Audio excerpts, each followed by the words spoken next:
shit don't change. Shit don't change. Alright, welcome back to Honored Madman, and we've got probably a short one here today after the Monumental video we had yesterday.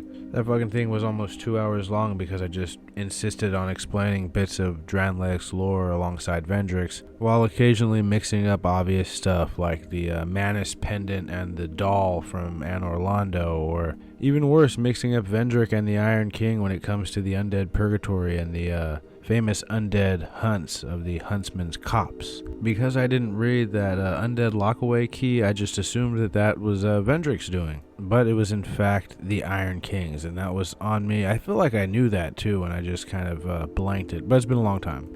Anyway, though, we're not here to talk about any of that. I just felt some bizarre need to get that out of the way. Today we're going to talk about a very obscure Demon Souls reference deep buried within Elden Ring's DLC Shadow of the Erdtree. But before we get into that, there's obviously been lots of callbacks to previous FromSoft games and some direct references to previous From Software games in Elden Ring, and this is just something that FromSoft has always done.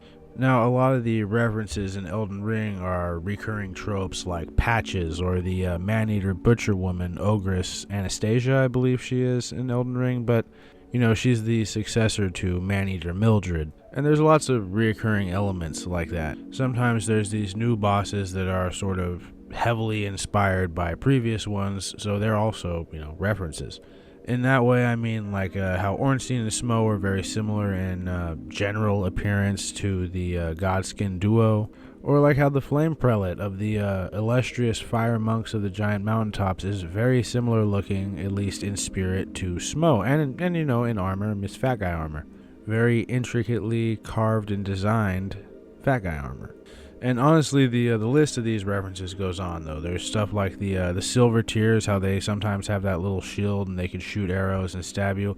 Well, that's very similar to those slimes in, I believe, the Painted World of Ariandel, or no, excuse me, Ariamis from Dark Souls 1. So the Silver Tears are clearly an evolution, at least design-wise, artistically, of these slimes from the Painted World, and these Painted World ones are sort of an evolution of the Phalanx slimes from Demon Souls.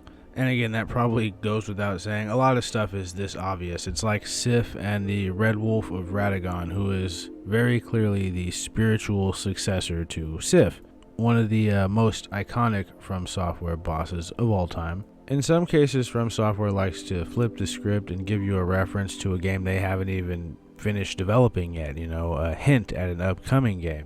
We see this most notably with Chester from the Artorias of the Abyss DLC, who very clearly looks like a Bloodborne man, and it's generally believed that his design and concept was put in Dark Souls as a sort of hint at what FromSoft was working on. I don't know if that's ever been confirmed by anyone from the studio, but that's sort of like what the fandom tends to believe. So it could be true, could not be true. I mean, I tend to think so.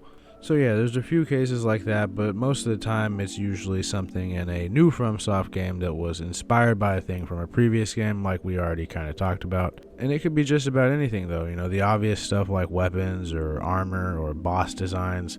But it could even be stuff like themes or boss music or boss themes, or even basic concepts, even stuff that might just be coincidental.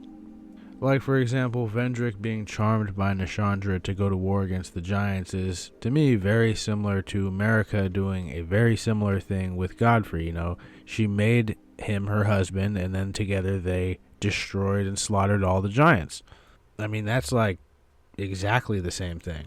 Sure, the events that followed it and led up to it were different, but that one thing, that's pretty fucking similar. But again, I'm doing all this recapping of nonsense to say that FromSoft does this type of thing all the time. They like to reference previous games, but this one caught me off guard. Now, I knew when I got to the Land of Shadow and burned the Ceiling Tree that these little dudes sitting, these three dudes sitting near it, they looked familiar, but I couldn't place where, you know? And I even started a playthrough of Demon Souls at the time and played through it, but it didn't quite click with me until this most recent time I started playing it, I believe last night. But I realized something. These three little dudes that are sitting looking up at Inirim next to the now charred Ceiling Tree, they're monumentals from Demon Souls. I mean, spot on. Now, alright, before we jump to conclusion, let's make some visual comparisons, shall we?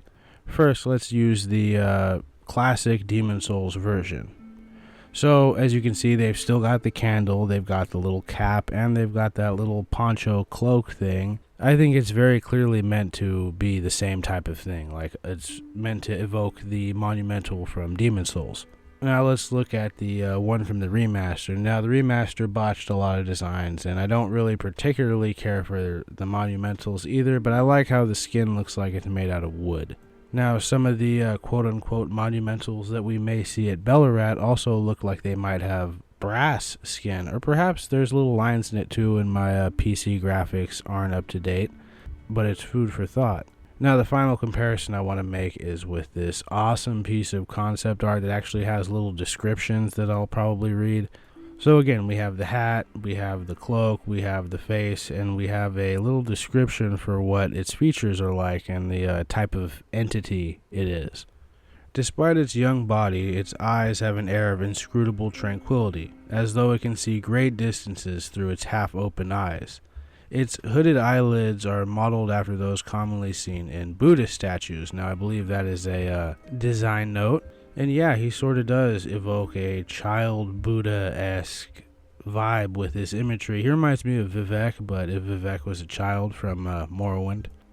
So to depict its saintly purity, it has the face of an innocent child, though its skin texture is dried, and that's to depict the passing of time. And that's really interesting because the ones we find here in Elden Ring, they appear to have hard skin. It's not clear if it's metal, stone, wood, it's not a normal color. It looks like kind of gold, actually. And they've got the youthful features as well. And again, the whole design is exactly spot on as they are here in Demon Souls. It's got the little cap, it's got the cloak, it's got the sort of Asian kind of eyes and the odd textured skin. Its clothing is described as a clean off-white linen that isn't soiled or stained. Within its all-white robes, different materials give slightly different shades. It's a simple style, but it gives it a worldly effect. So one thing you might notice here is that the cloak and robes are different. Mainly in color, it's definitely not white, and neither is the hat. It's a bit like the cloaks we see in Farum Azula, occasionally draped over the beast corpses. I believe Malekith himself also wears one. Banished Knights wear one similar that's red, and one with a blue color can be found pretty predominantly around Ballarat Tower. Now the color on these Monumentals' cloak is different from those, but the design is fairly similar, and the hat obviously matches. This leads me to believe that they're involved with the mysteriously twisted or rather tangled religion of the Hornscent that we know a lot about and a little about at the same time. Seems like they believe that divinity could be achieved through great pain. And if not that, then maybe they're connected to the magical crucibles in some way. But that's something we'll get into elsewhere. Now, it's also worth noting that the Demon Souls remaster changed the color of the robes as well to an almost burlap sack looking color. And with the change of their hat looking more like a helmet in the remaster, it's got our dear friend here looking like an NVA soldier straight out of a Nom movie. Anyway, the color in Elden Ring's version seems to be closer to the burlap sack version in the remaster, but it still has a far more ornate design with all the golden embroidery and the golden fringe. Now, interestingly enough, the candles they hold, which do seem significant, aren't mentioned in the design notes, but in Demon Souls, these candles have gone out on all of the Monumentals save for one, and this one is the last Monumental, so obviously the candles indicate whether or not the Monumental is still alive and kicking, or I guess all of the dead Monumentals as candles could just coincidentally be out. But for the sake of theorizing, let's just assume that the candles have gone out on all of the dead Monumentals. Well, what's interesting about this is that doesn't seem to be the case in Elden Ring. All of these little dudes are seemingly dead, yet a number of them in Ballarat specifically have their candles still burning. Now maybe they're just elaborate lamps is something that we must consider, but we'll ignore for now. While these ones could be statues, it's kinda tough to tell since the robes that they're wearing clearly aren't part of the supposed statue and are of an actual cloth type material. Now, the three of them near the ceiling tree all have their candles burnt out, which seems to make sense, although whether they were involved in the sealing of Anira Limb or maybe even the entire Shadow Realm, or just silently watching over it as atrocity after atrocity was brought down. I mean, who knows? It could be any of those three or something else entirely. I mean, just the purpose of these monumentals in the Elden Ring setting will probably go down as one of the game's bigger mysteries, or at least one of the bigger obscure ones at the very least. Or, maybe it won't, because not very many people have pointed this out. I mean, the only reason I made this video is because I only saw like a post or two on Reddit that mentioned this, and they had like a couple comments. Maybe I wasn't looking hard enough and was just wanting an excuse to make a video though. But who cares about all that? Doesn't this artwork rock? I gotta find out what this came from. Like, was this from the original little guide that came with the PS3 version? Or is this from something else? I don't think it's from the remaster, because the Monumental doesn't look like that in the remaster. His clothes are much darker. Shit, I found this on the internet and I'm not even sure if this is an official artwork. I like the flame lurker right there though, looking like the dude from the fireball bottle.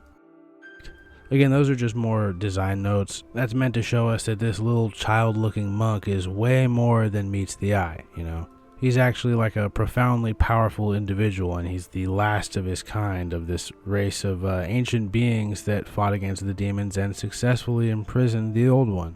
But yeah, those were the three image comparisons I wanted to make, and I think I can rest my case that this is very clearly a monumental from Demon Souls here in Elden Ring. Now, is there lore implications to this? Is this just a minor reference, a visual Easter egg, and perhaps nothing more? Well, it isn't really for me to say. What I can say though is that while the ceiling tree is where I noticed these fellas, it's not the only place they're found within the Elden Ring DLC. They could also be found in what I like to call the Scorpion Shrine. That's actually not what it's called, but it's the entrance to Bellarat Tower, that little shrine type room that looks like a monastery. Literally one of the coolest looking rooms in the DLC, and it actually kind of has a similar vibe to it as the Nexus from Demon Souls.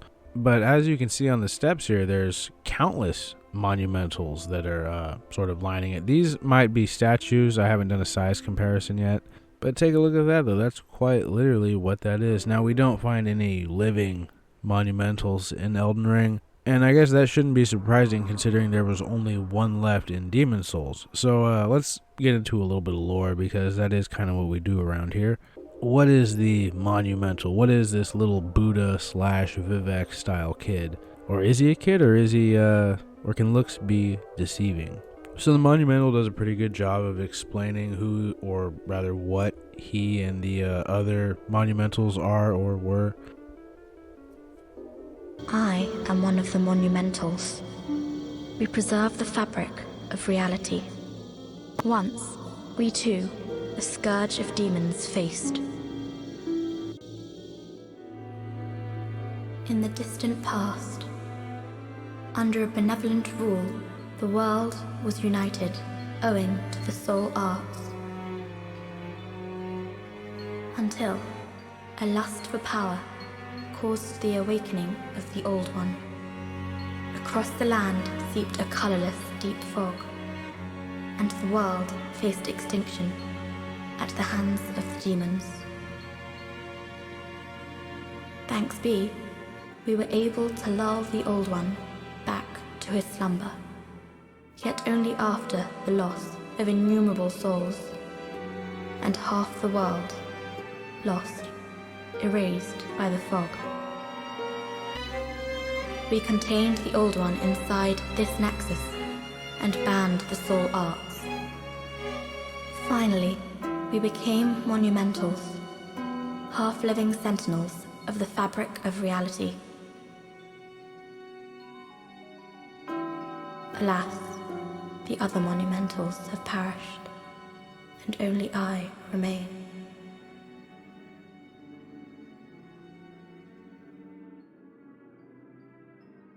He's a talker, isn't he? I guess I can relate.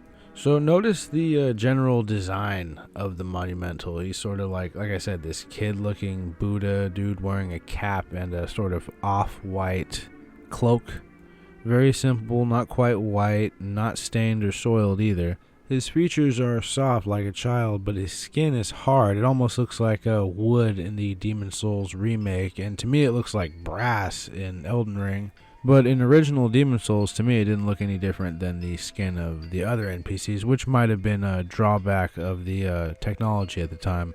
So the Monumentals are basically the dudes that are keeping the reality of Boletaria in check. They're keeping it from all just falling apart at the seams and just, I guess, ceasing to non-exist. The problem is that there's only one Monumental left and all the other ones are long gone. Now I do have to wonder if they may have served a similar role in Hornscent religion or the world logic that the Hornscent lived under. We still know very little about whatever god they worshipped. I mean, we just know that it was pretty brutal. Subjected his most blessed subjects to bear these horrific horns that often killed them. I mean, there's a lot. I can go down the list on the Hornscent's god, but he was not a friendly dude. Or he or she, or it. Who the fuck knows? But I have to wonder though, did these Monumentals hold the world together before the Erdtree came around? Were they what was like keeping the lands between, staying lands between? You know, if that makes sense, keeping it from fading into non-existence or like fracturing into several other different things entirely. Who knows? I think it's possible. I mean, there's this weird suppressing pillar in the Shadowlands, and it's said to be at the very center of the lands between. Now, I can't help but think that there's some sort of connection here, but perhaps I'm not smart enough to figure out what it is. If nothing else, this is another major piece of evidence for the connected Soulsborne cinematic universe thing that a lot of people tend to subscribe to. I've always been on the fence for it, but it is a fun theory. And again, this is another credible piece of evidence. Is Demon Souls a prequel to Elden Ring?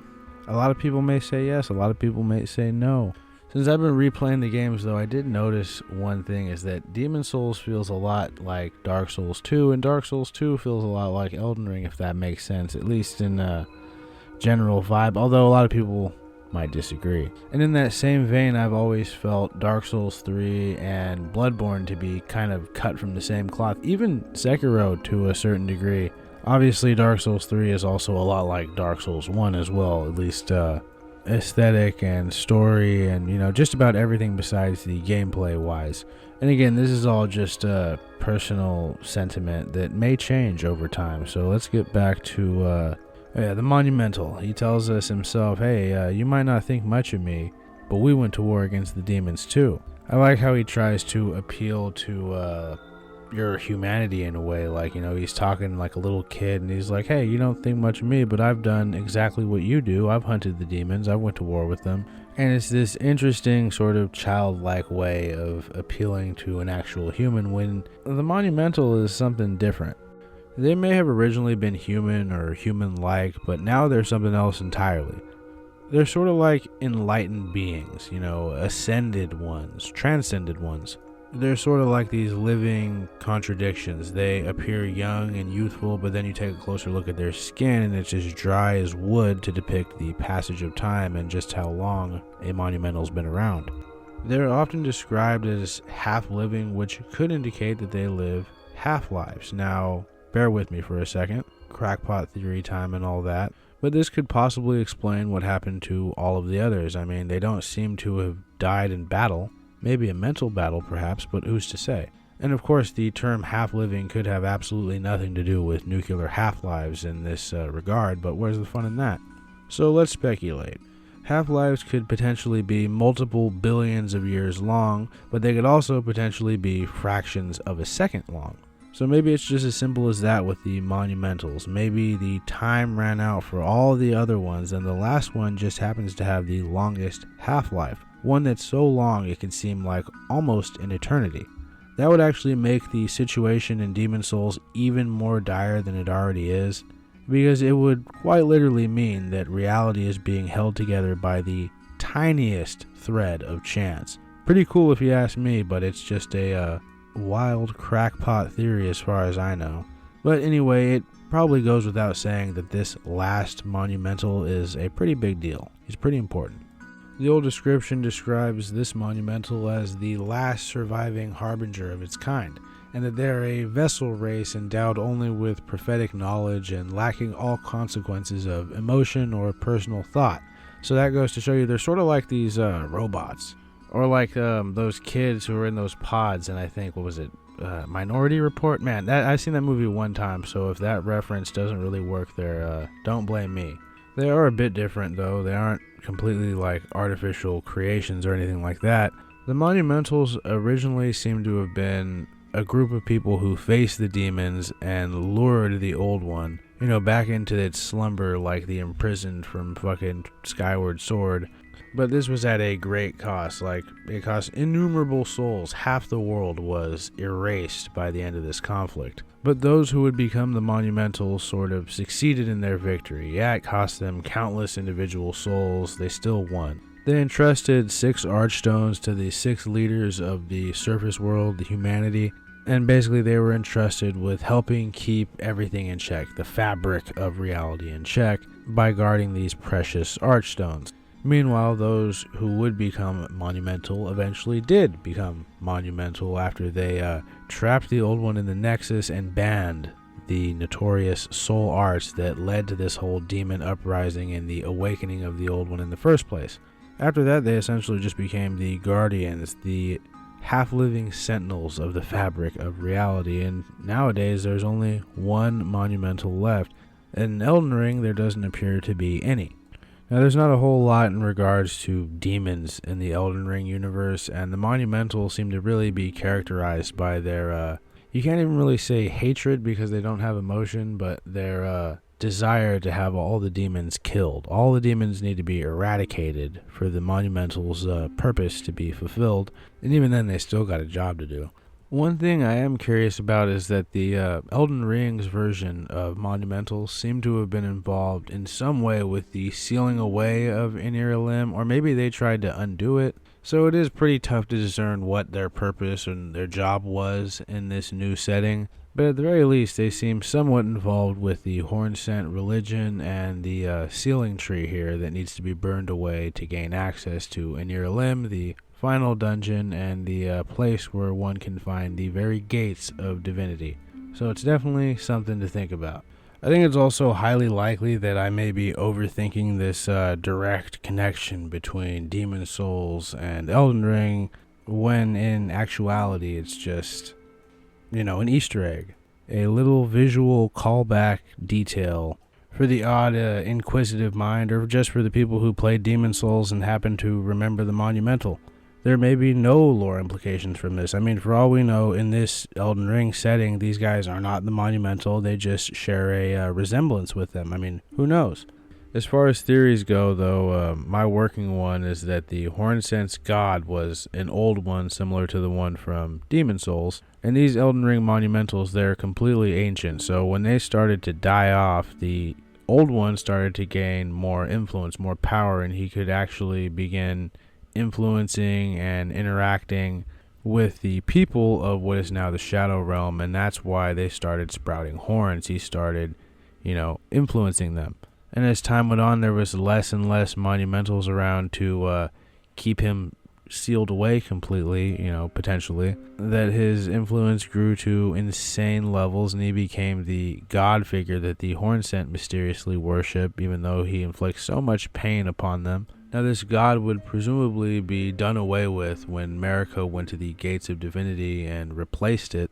She made a deal with her own god, the god of the Erdtree, the Greater Will, the Elden Beast. And she only did that to overthrow the Hornscent god. At least that's my crackpot theory today, that I didn't really put that much thought into. It sort of just came up with on the spot. But I think I'm going to stop myself from rambling on any further and go back to playing some good old Demon Souls. If I got anything wrong or if I missed anything, please let me know in the comments. But as always, I hope you guys consider this video to be at least somewhat amusing or entertaining, or at the very least informative. And if you liked it, please like it. And if you disliked it, please dislike it. And if you like hearing me ramble on about the various lore topics I find interesting, or the occasional TV show, please consider subscribing. It really helps the channel out. And if for whatever wacko, bizarre reason you feel like supporting me and the channel, well, I'd say you're too good for this world and point you towards either the Patreon or the channel membership. Either one helps me help deal with the increasing cost of living in this horrible state I live in. But that's enough of the e-begging for now. Let's have our outro, and then a couple of final thoughts on what's coming next.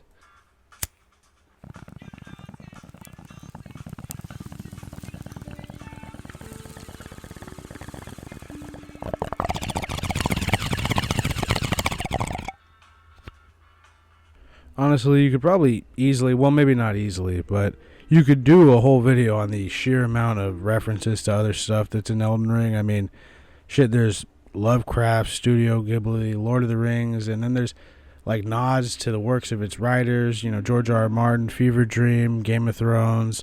There's nods to previous Miyazaki works, Miyazaki from FromSoft, not Ghibli, but there's works to Ghibli Miyazaki stuff too. It's just, it would truly be an undertaking, honestly, to do a video on the amount of references, and you'd probably still miss some stuff. I mean, I know I would. Because there's all that shit I said, then there's also the countless inspiration from various mangas like Berserk and the various folklores it draws inspiration from, like Japanese folklore with the giant skeletons, and then there's Norse mythology. Maybe one day I'll attempt to do that video. I don't know. Let me know in the comments what you think about that. But as for what's coming next, I had a creative overhaul recently, and I think I'm going to cover a couple more Dark Souls 2 features before I do anything else. We have the one on the enemies, then I wanted to do one on the various kingdoms of Dranlake, you know, the kingdoms that rose and fell on the same spot. Then maybe one on the mentioned countries, the neighboring places to Dranlake and Dark Souls 2. There's a lot of stuff I'd like to talk about there. And then in other topic front, I still have that Death Stranding video I wanted to do, the Zant one, and then the ones on a couple different TV shows, namely the new series Your Friends and Neighbors, which I'm really enjoying. And of course, finally, a video about Yellow Jackets, which might just be about the downfall of a TV show. Which, you know, that should work. Dramatic titles tend to get clicks. Needless to say, though, we got a lot of stuff coming, and I'm going to be having a lot more free time to finish up my videos lately. And I'm looking forward to that. That should increase the quality and quantity of the videos that I'm producing. And hopefully it should increase the speed in which they are produced. But as always, I've probably talked for long enough. This was supposed to be a short video. So I'll leave you guys here by saying I'll be seeing you real soon. And everybody, be safe. Alright, see you.